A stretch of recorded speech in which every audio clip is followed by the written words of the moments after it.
अस्सलामुअलैकुम। मैं डॉक्टर जहां आरा शम्स अल्लामा इकबाल ओपन यूनिवर्सिटी की तरफ से आपको खुश आमदीद कहती हूँ। आज का हमारा program course code 6403 classroom management के मुतल्लिक है। आज हम यूनिट नंबर 3 को डिस्कस करेंगे, जिसमें हम क्लासरूम लर्निंग एनवायरनमेंट को देखेंगे। इस पर बात करने के लिए जो एक्सपर्ट हमारे पास मौजूद हैं, डॉक्टर मोहम्मद ज़फ़र इकबाल मीर साहब हैं। डॉक्टर साहब का ताल्लुक़ faculty of education Allama Iqbal open university से है। डॉक्टर साहब अरसा कई साल से दर्स व तदरीस में अपनी खिदमात सर अंजाम दे रहे हैं। डॉक्टर साहब, मैं आपको खुश आमदीद कहती हूँ। और चूँकि आज के हमने प्रोग्राम में डिस्कस करना है क्लासरूम लर्निंग एनवायरनमेंट को, तो मैं चाहती हूँ कि हम स्टार्ट यहाँ से लें कि हम कुछ टर्मिनोलॉजीज़ को क्लियर कर लें स्टूडेंट्स के लिए। तो सबसे पहले मेरा सवाल आपसे ये है कि एनवायरनमेंट क्या चीज़ है? डॉक्टर साहब, बहुत शुक्रिया आपका, आपने मुझे मौका दिया कि मैं स्टूडेंट्स के साथ बात करूं इन मौज़ूआत पे। बड़ा अच्छा आपने एक सवाल रेज़ किया है इन्वायरमेंट के हवाले से।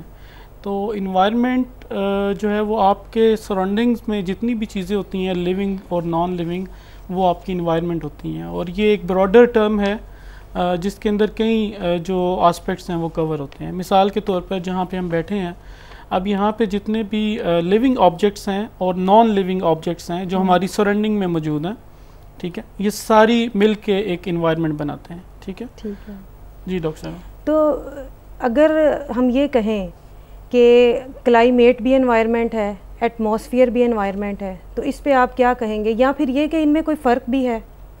डॉक्टर साहब, ये जो तीन टर्मिनोलॉजीज़ आपने बोली ना, ये तीनों डिफरेंट हैं। इनको हमेशा हम कंफ्यूज करते हैं जब हम इनको इंटरप्रेट करते हैं। जैसे आपने कहा कि क्लाइमेट का आपने वर्ड यूज़ किया, इसी तरह आपने एटमॉस्फेयर का वर्ड यूज़ किया, इसी तरह एक और मैं ऐड कर देता हूँ, एक वेदर का एक वर्ड है। तो ये सारे अपनी अपनी जगह पे डिफरेंट हैं। हमें इनको लर्न करना है कि इनके मीनिंग क्या है। मिसाल के तौर पे सबसे पहले हम बात जैसे कर लेते हैं एटमॉस्फेयर की। अब एटमॉस्फेयर क्या है?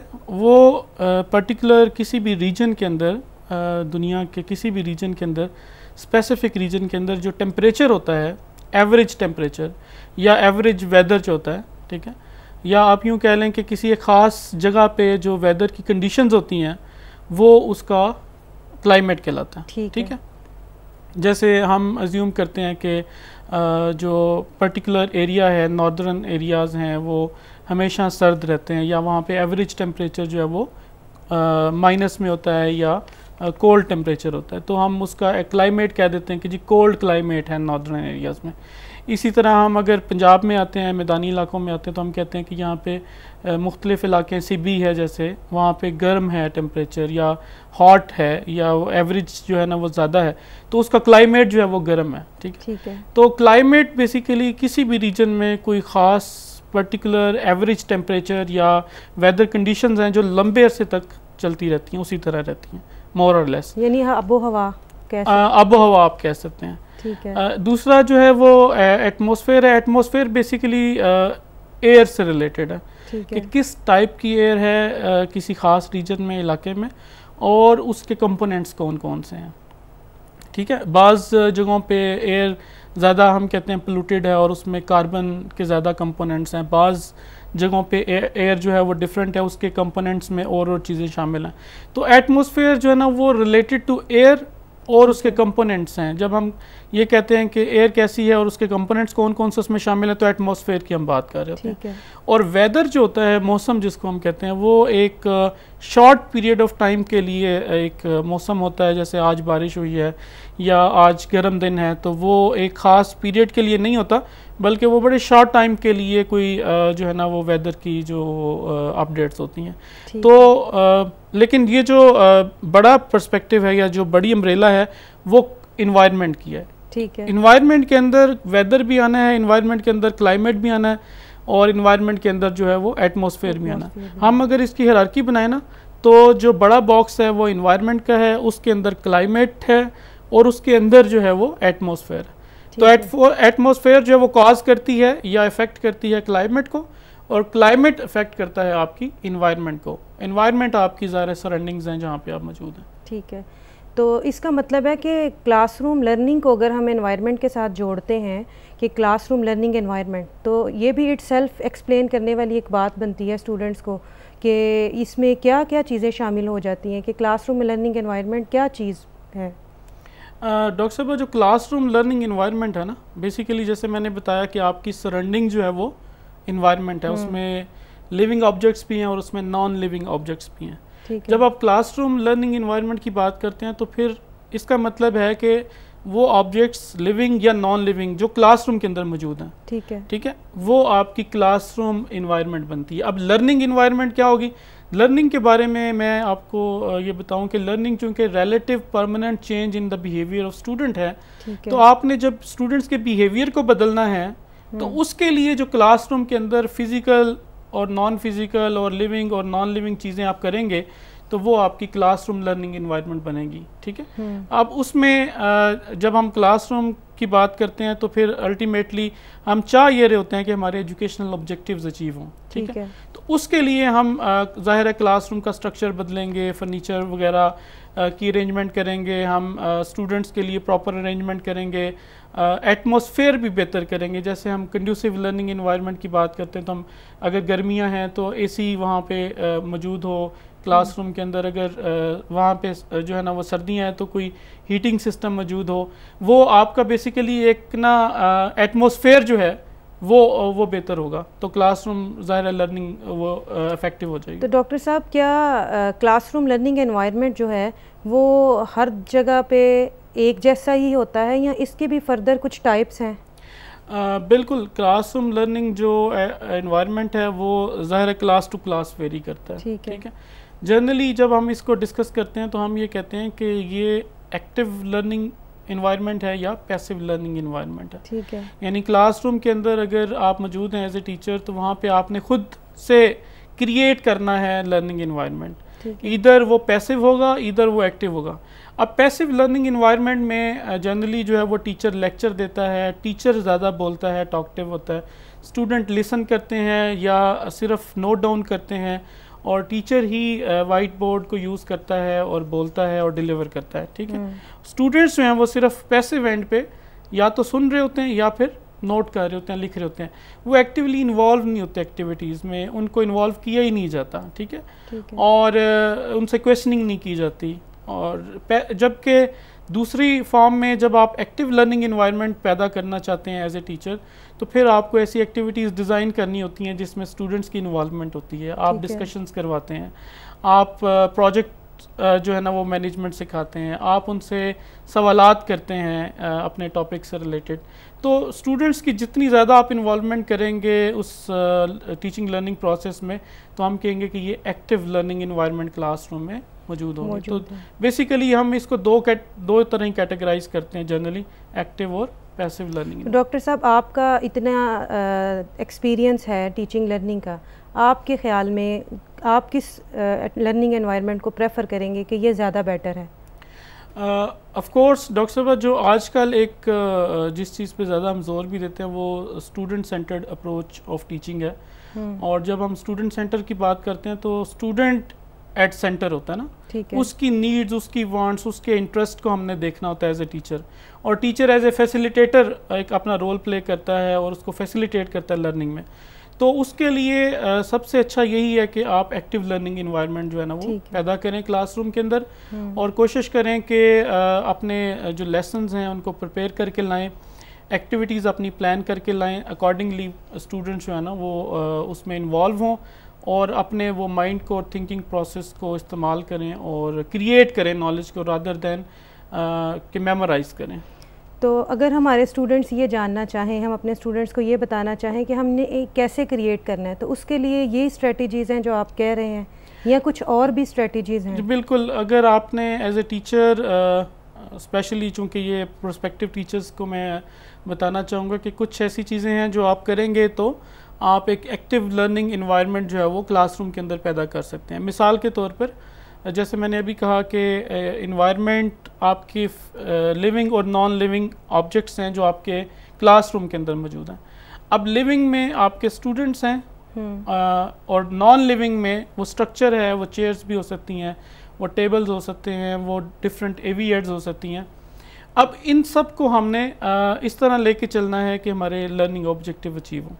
तो एक्टिव क्लासरूम को करने के लिए आपको सबसे पहले तो ये कि जो आपने एक्टिविटीज़ हैं वो प्लान करके लाएं, लेसन आप अपना तैयार करके लाएं कि कौन सी एक्टिविटीज़ हैं जो आपने करवानी है, कौन से मॉडल्स हैं जो आपने उनको दिखाने हैं, ठीक है, कौन सी क्वेश्चनिंग है जो आपने उनसे करनी है, ठीक है।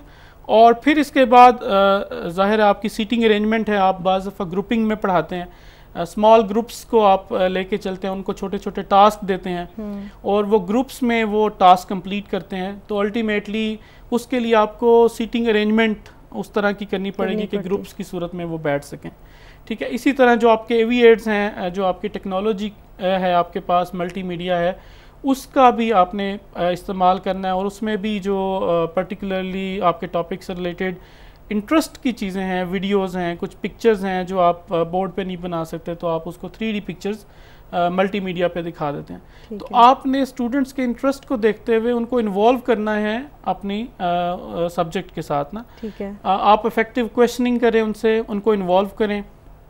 और इसके अलावा आप जो कर सकते हैं वो ये कर सकते हैं कि टेस्ट लें उनके बार बार, ठीक है। आप क्विज़ेस छोटे छोटे ले सकते हैं, शॉर्ट क्विज़ेस जिनको आप कहते हैं, वो आप क्लास के एंड पे ले लें, ड्यूरिंग क्लास ले लें, ठीक है। तो उससे भी स्टूडेंट जो है ना वो इन्वॉल्व रहते हैं और उनको मोटिवेट करें स्पेशली। यानी आपने अगर एक्टिव लर्निंग इन्वायरमेंट पैदा करनी है तो उनके लिए आपको स्टूडेंट्स को मोटिवेट करने की भी ज़रूरत है, ठीक है। उनको ये बताएं कि ये जो सब्जेक्ट है ये कितना इम्पोर्टेंट है और मुस्तकबिल में उनके लिए किस तरह फ़ायदेमंद हो सकता है। फिर जो मुख्तलिफ चार्ट्स हैं जो आपने अवेज़ा करने हैं उनको भी मैनेज करें कि पर्टिकुलरली उनकी तरतीब होनी चाहिए। जैसे कॉन्सेप्ट्स के अंदर स्टेप्स होते हैं तो स्टेप बाय स्टेप आपने उन चार्ट्स का भी फ्लो बनाना है कि पहले आपने क्या चीज़ बतानी है, सेकंड पे क्या बताना है, थर्ड पे क्या बताना है। तो अगर आप ये सारी चीज़ें करेंगे तो होपफुली क्लासरूम के अंदर जो है ना वो एक्टिव लर्निंग इन्वायरमेंट पैदा होगी और अल्टीमेटली इंस्ट्रक्शनल ऑब्जेक्टिव जो हैं वो अचीव होंगे। तो यहाँ पे डॉक्टर साहब एक सवाल मेरे जहन में आ रहा था कि इंसान ज़ाहिर है इंडिविजुअल डिफरेंसेस पाए जाते हैं, तो अब इंडिविजुअल डिफरेंसेस के साथ भी टीचर ने डील करना है। तो सबसे पहले तो मैं चाहूँगी कि आप हमारे स्टूडेंट्स को ये बताएं कि जब हम इंडिविजुअल डिफरेंसेस की टर्म सुनते हैं तो इसको डिफ़ाइन कैसे करना है। डॉक्टर साहब, ये जो इंडिविजुअल डिफरेंसेस हैं ये बड़ा एक इम्पॉर्टेंट कॉन्सेप्ट है और generally speaking as a teacher आप जब क्लास में जाते हैं तो क्लास में जो आपके सामने स्टूडेंट्स बैठे होते हैं उनका सोशो इकनॉमिक कॉन्टेक्स्ट डिफरेंट होता है। हर एक बच्चे का सोशो इकनॉमिक बैकग्राउंड मुख्तलिफ होता है, ठीक है। इवन एक्सेंट मुख्तलिफ होता है, इवन कद मुख्तलिफ हैं, रंग मुख्तलिफ है, इंटेलिजेंस डिफरेंट है, सेल्फ कॉन्फिडेंस मुख्तलिफ है, सेल्फ एफिकेसी डिफरेंट है। तो तमाम स्टूडेंट्स जो हैं वो एक दूसरे से कुछ चीज़ों में मुख्तलिफ होते हैं। जैसे मैंने बताया कि फ़र्ज़ कर लें इमोशनल इंटेलिजेंस है, वो हर स्टूडेंट की मुख्तलिफ होगी। इसका मतलब है कि ये जो इमोशनल इंटेलिजेंस है ये एक डिफरेंस है जो अमंग द इंडिविजुअल्स पाया जाए, जिसकी बेस पे हम उनको फ़र्क कर सकते हैं। इसी तरह मैं कहूँ कि सेल्फ इस्टीम है, हर बंदे की, हर स्टूडेंट की सेल्फ इस्टीम डिफरेंट होगी। या मैं कहूँ कि कॉन्फिडेंस है तो हर स्टूडेंट का जो कॉन्फिडेंस का लेवल है वो डिफरेंट होगा। तो इंडिविजुअल डिफरेंसेस जो हैं, जैसे मैंने शुरू में भी कहा, जो सोशो इकनॉमिक कॉन्टेक्स्ट है वो सबका मुख्तलिफ है, इंटरपर्सनल स्किल्स सबकी मुख्तलिफ हैं, कम्युनिकेशन स्किल्स वर्बल हों या नॉन वर्बल हों वो सबकी डिफरेंट है, राइटिंग का इवन स्टाइल सबका मुख्तलिफ है। तो ये जो चीज़ें हैं जो मैंने बोली हैं और इसके अलावा भी कई चीज़ें हैं जिनकी बेस पे हम एक स्टूडेंट को दूसरे स्टूडेंट से डिफ़र करते हैं। तो डॉक्टर साहब, ये जो हम कहते हैं कि ये स्टूडेंट जो है वो जल्दी लर्न कर लेता है और ये स्टूडेंट जो है वो जल्दी लर्न नहीं करता, तो क्या ये भी इंडिविजुअल डिफरेंसेस में आता है? बिल्कुल ऐसे ही है कि जैसे कुछ स्लो लर्नर हैं और कुछ फास्ट लर्नर हैं, तो ये उनके दरमियान बिल्कुल डिफरेंस मौजूद है कि वो उनकी लर्निंग या कैपेसिटी इतनी है कि कुछ जल्दी सीख लेते हैं और कुछ को टाइम लगता है। अच्छा डॉक्टर साहब, जैसा कि आपने बताया कि इंडिविजुअल डिफरेंसेस पाए जाते हैं, तो फिर तो आप हमें ये भी शेयर करें कि टीचर्स जो हैं, जो हमारे प्रोस्पेक्टिव टीचर्स हैं, उन्होंने क्लासरूम को मैनेज करना है, उन्होंने क्लासरूम लर्निंग एनवायरनमेंट क्रिएट करना है, तो वो किस तरीके से इन इंडिविजुअल डिफरेंसेस को डील करें, ये कैसे मैनेज करें? डॉक्टर साहब, ये बड़ा अहम एक क्वेश्चन है कि how to deal with individual differences. जैसे मैंने एक दफ़ा बताया था पिछले प्रोग्राम्स में भी कि जो हर क्लास है उसका टेम्पो डिफरेंट है, यानी एक ही ग्रेड लेवल पे मुख्तलिफ क्लासेस हैं, 4 सेक्शन हैं अगर एक ग्रेड के, तो चारों के अंदर जो लेवल है या इंडिविजुअल डिफरेंसेस हैं वो डिफरेंट पाए जाते हैं। मे बी एक क्लास के अंदर बहुत ज़्यादा लाइक स्टूडेंट हों और दूसरी क्लासेस के अंदर बहुत ज़्यादा वेरिएबिलिटी पाई जाती हो लाइक और नालाइक और मीडियम स्टूडेंट्स की, एवरेज स्टूडेंट्स की। तो टीचर को जो है ना सबसे पहले जो अहम काम है वो ये करना है कि वो क्लास के अंदर ये आइडेंटिफाई करे कि किस टाइप के इंडिविजुअल डिफरेंसेस ज़्यादा एग्जिस्ट करते हैं। लाइक मे बी आपको एक ये सिनेरियो फेस करना पड़े कि स्टूडेंट्स का जो है ना वो सोशो इकोनॉमिक बैकग्राउंड का बहुत ज़्यादा गैप आ रहा है, तो उसको आपने कैसे डील करना है? हम उन्हें कैटेगराइज कर लें? वो नहीं, सबसे पहले आइडेंटिफाई करें कि कौन से हैं इंडिविजुअल डिफरेंसेस जो ज़्यादा इस क्लास के अंदर मौजूद हैं, क्योंकि हाँ इंडिविजुअल डिफरेंसेस तो कई मौजूद होंगे ना, लेकिन हम सबको एड्रेस नहीं कर पाएंगे एट ए टाइम। हमें वो देखना है कि ऐसा इंडिविजुअल डिफरेंस जो मौजूद है जिसकी वजह से लर्निंग इफेक्ट हो रही है, ठीक है, कम्युनिटी बिल्डिंग नहीं हो रही, स्टूडेंट्स के दरमियान कोलैबोरेशन नहीं हो रही, इंटरेक्शंस नहीं हो रहे, तो उनको पहले आइडेंटिफाई करना ज़रूरी है। ठीक है, और ये हर क्लास में आपको मे बी डिफरेंट कोई इंडिविजुअल डिफरेंस या डिफरेंसेस मिलेंगे जो ज़्यादा प्रोमिनेंट होंगे उस क्लास के लिए, तो उसके लिए आपने पर्टिकुलर कोई स्ट्रेटजी बनानी है। कि जनरली मैं आपके साथ शेयर करता हूँ कि आप किस तरह की स्ट्रेटजीज़ बना सकते हैं। अगर आप एक दफ़ा आइडेंटिफाई कर लें, उसके बाद आप क्या कर सकते हैं, उसके बाद आप ये कर सकते हैं कि जो स्टूडेंट्स हैं उनकी ग्रुपिंग कर दें on the basis of individual differences. ठीक है, उनकी ग्रुपिंग करें और उन ग्रुपिंग में फ़र्ज़ कर लें अगर नालाइक और एवरेज और लाइक स्टूडेंट्स हैं तो आप उनकी ग्रुपिंग भी उसी अंदाज में, ताकि उसमें लाइक स्टूडेंट भी हों, नालाइक भी हों और एवरेज भी हों, और वो एक दूसरे के साथ कम्युनिकेट कर लें। ठीक है, अच्छा, फिर इसी तरह ग्रुपिंग के अलावा आप उनको ज़ाहिर एक्टिविटीज़ में इन्वॉल्व कर सकते हैं, मुख्तलिफ जो टीचिंग लर्निंग एक्टिविटीज़ हैं। फिर इसके अलावा आप कोई ऐसा वर्ड ना बोलें रिलीजियस टाइप, कोई वर्ड पॉलिटिकल टॉक ना करें। ठीक है, क्योंकि जो अगर आपको ये लगे कि क्लास के अंदर पॉलिटिकल इंडिविजुअल डिफरेंस मौजूद है और लोग इस बात को फील करते हैं आपकी पॉलिटिकल टॉक को या रिलीजियस टॉक को, तो आप क्या करें, उससे अवॉइड करें, यानी ऐसे इश्यूज़ को डिस्कस ना करें क्लास में जिससे डिस्टर्बेंस क्रिएट होने का मसला हो। ठीक है, फिर बुलिंग को रोकें, ये जो क्लासरूम के अंदर बुलिंग होती है उसको रोकें ताकि जो है स्मूथ या हारमोनी हो। ठीक है, फिर रूल्स बनाएं क्लासरूम के, स्पेसिफाई करें, हर क्लास के डिफरेंट रूल्स होंगे। हम एक ही पैरामीटर के ऊपर या एक ही डिसिप्लिन के स्केल के ऊपर सबको नहीं लेके चलेंगे। जिस क्लास के जिस तरह का टेम्पो है हम अकॉर्डिंगली उस क्लास के रूल स्पेसिफाई करें और रूटीन सेट करें अपनी। ठीक है, क्लास की एक रूटीन बनाएं और वो क्लास को भी पता हो, स्टूडेंट्स को भी पता हो कि हमारे पास जो है वो क्या रूल्स हैं इस क्लास के और क्या रूटीन चल रही, ताकि वो उसको फॉलो करें। इसके अलावा स्टूडेंट्स को ये पता होना चाहिए कि मेरी क्लासरूम के इन्वायरमेंट के अंदर कौन कौन से ऑब्जेक्ट्स हैं जो अवेलेबल हैं जिनसे वो फ़ायदा ले सकता है। ठीक है, बाज़ दफ़ा स्टूडेंट्स को पता ही नहीं होता कि हमारी क्लास में या क्लासरूम के अंदर कौन से एविएट्स मौजूद हैं जिनको हमने इस्तेफ़ादा हासिल करना है, कौन सी बुक्स अवेलेबल हैं जिनको वो पढ़ सकते हैं, या कौन सा हेल्पिंग मटेरियल है जो अवेलेबल है जो हार्ड फॉर्म में मौजूद है जिसको वो स्टडी करके तो अपना लेसन जो है वो प्रिपेयर कर सकते हैं या याद कर सकते हैं। ठीक है, अच्छा डॉक्टर साहब, अब जब आपने इंडिविजुअल डिफरेंसेस की बात की तो हमने जब इस गुफ्तगू का आगाज़ किया तो हमने एक कॉन्सेप्ट जो है वो क्लाइमेट, एटमॉस्फेयर और हमने एनवायरनमेंट को देखा। तो मैं चाहूँगी कि आप हमें बताएं कि इमोशनल क्लाइमेट भी एक टर्म स्टूडेंट्स जो है वो उनको मिलती है जिस पे उन्होंने लिखना होता है, बात करनी होती है, कि ये क्या चीज़ है? बिल्कुल, जैसे क्लाइमेट की हमने बात की थी कि क्लाइमेट जो है वो एक लंबे अरसे तक कोई वेदर की कंडीशंस रहती हैं तो वो क्लाइमेट बन जाता है।